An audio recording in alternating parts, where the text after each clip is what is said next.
Hello everyone. आज के video में मैं आपसे शेयर करूंगा मेरे favourite top 3 mutual fund picks जो लॉन्ग टर्म इन्वेस्टमेंट के लिए बेस्ट सूटेबल हो सकते हैं। मैंने एक इन डिटेल वीडियो बना रखी है अबाउट म्यूचुअल फंड बाइंग, तो अगर आपने वो वीडियो नहीं देखी है that would be coming on the I card, उसको प्लीज़ पहले वॉच कर लें बिकॉज उसमें मैंने इन डिटेल समझा रखा है कि म्यूचुअल फंड बाय करने से पहले हमें किन किन चीज़ों का ध्यान रखना चाहिए। लेकिन शुरू करने से पहले 2 बातें ज़रूर याद रखनी है। First, that this is not an investment suggestion. Please do your own research before buying और selling any asset. This is only from an educational stand point.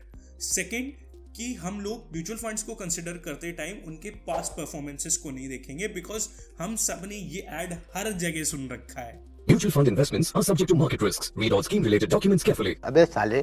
इस बात को याद में रखते हुए कि past performances can not guarantee future returns, मैंने इन 3 म्यूचुअल फंड्स को 4 पॉइंटर्स पे पिक किया है। First is the sector of investment, second is the quality of companies, third is the expense ratio and fourth is the exit load and lock in period. More over ये जितने भी funds मैं suggest करूंगा ये direct growth होंगे because direct में आपके commissions बहुत लेस होते हैं और ग्रोथ में आपके जो डिविडेंड्स आते हैं वो ऑटोमेटिकली आपकी कैपिटल के साथ री इन्वेस्ट हो जाते हैं। So without any further delay I tell you my first pick and that is Tata digital India fund. Now इस फंड में expense ratio is 0.91%, exit load is 0.25% and there is no lock in period at all. ये mutual fund fully tech stocks पे focused है and that too इसमें जो tech companies हैं वो काफ़ी ज़्यादा अच्छी लाइक हाईली वैल्यूड कंपनीज हैं इंडियन स्टॉक मार्केट के according. Plus bigger companies hold a larger share which is actually a good sign. इसकी कंपैरिजन में कुछ म्यूचुअल फंड्स हैं जो सेम सेक्टर के अराउंड इन्वेस्ट कर सकते हैं and you can check out those. वो हैं ICICI प्रूडेंशियल टेक्नोलॉजी फंड, दूसरा है Aditya Birla sun life digital India fund and तीसरा है SBI technology opportunities fund. So you can check out these 3 mutual funds as well. But मैंने Tata digital India को इनके ऊपर इसलिए फेवर किया है क्योंकि इन म्यूचुअल फंड्स का या तो एक्सपेंस रेशियो एग्जिट लोड ज़्यादा है टाटा फंड के कंपैरिजन में, अदरवाइज इनकी कंपनी पे डिपेंडेंसी काफ़ी हैवी है। नाउ इस फंड में भी एक रिस्क है, वो ये है कि इस फंड की डिपेंडेंसी इन्फोसिस पे काफ़ी ज़्यादा है। तो अगर इन्फोसिस अच्छा परफॉर्म करती है तो majority of this mutual fund is gonna go up, but अगर इन्फोसिस वीक परफॉर्म करती है तो मेरे हिसाब से ये फंड नीचे जाएगा अनलेस और until mutual fund management does not do any changes in this. But overall this is a very nice fund because इसके अंदर जो टेक्नोलॉजी कंपनीज हैं वो काफ़ी अच्छी हैं। Now my second pick is Kotak blue chip fund. Now इस fund में expense ratio is 0.78%, exit load is 1% और लॉक इन पीरियड 0 है। इस फंड की सबसे अच्छी खासियत ये है कि ये ब्लू चिप कंपनीज में इन्वेस्ट करता है।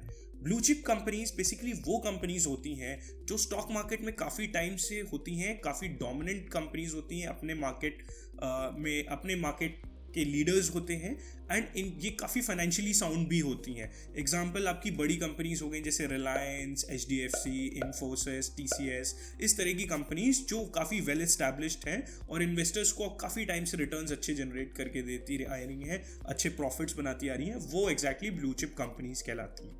तो ये फंड सिर्फ ब्लू चिप कंपनीज में इन्वेस्ट करता है and here if you see तो सेक्टर एलोकेशन लाइक मतलब परसेंटेज जो इन्होंने हर एक पर्टिकुलर कंपनी में इन्वेस्ट किया है वो काफ़ी सेंसिबल है। तो डाइवर्सिफिकेशन काफ़ी अच्छे से किया हुआ है और हर तरह के सेक्टर्स में उन सेक्टर की मार्केट लीडिंग कंपनीज को पिक करके इन्वेस्ट किया गया है। मेरा ये मानना है कि अगर कभी भी कोई एक सेक्टर ऊपर जाता है तो उसमें काफ़ी ज़्यादा चांसेस हाई होते हैं कि जो उस सेक्टर की मार्केट लीडिंग कंपनी होती है वो ऊपर जाती है। तो जैसे जैसे इंडिया की इकोनॉमी ग्रो करेगी ब्लू चिप कंपनीज ग्रो करेंगी एंड उसी के साथ ये म्यूचुअल फंड हमें रिटर्न्स जनरेट करके दे सकता है। इसके साथ मैंने 2 और म्यूचुअल फंड्स पिक किए थे जिनको आप चेकआउट कर सकते हो, वो भी मोर और लेस सेम है। First is your ICICI prudential blue chip fund and second is your SBI blue chip fund. तो दोनों के एक्चुअल में एक्सपेंस रेशियो और एग्जिट लोड थोड़ा ज़्यादा थे, that is the reason I preferred Kotak blue chip fund. And my third and final pick for the day is Mirae asset tax saver fund.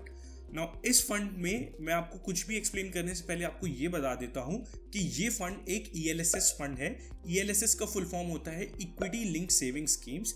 तो ये म्यूचुअल फंड आपको tax benefits claim करने में काफ़ी help कर सकता है।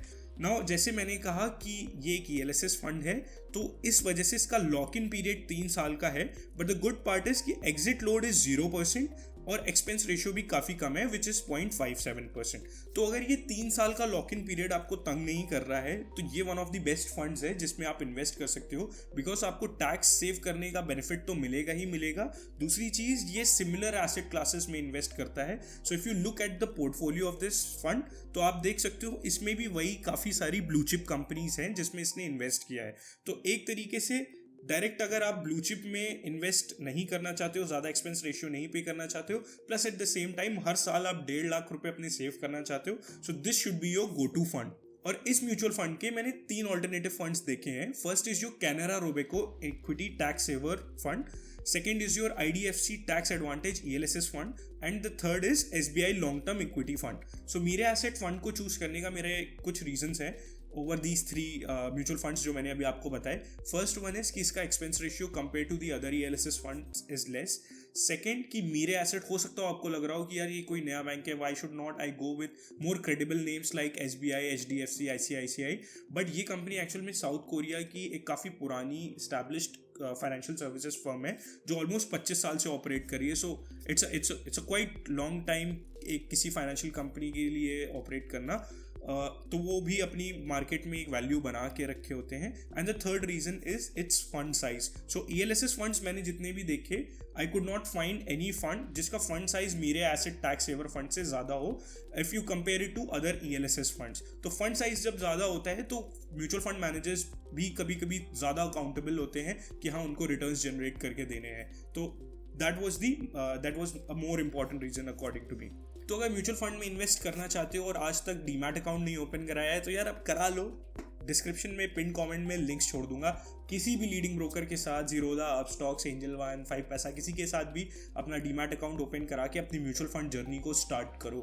और अगर ये वीडियो अच्छा लगा, इन्फॉर्मेटिव लगा, प्लीज़ अपनी फैमिली फ्रेंड्स सबके साथ शेयर कर देना, लाइक करना और कमेंट जरूर करना। यार कमेंट आप लोग करते हो तो उससे यूट्यूब एल्गोरिथम से थोड़ा सा पुश मिलता है चैनल को।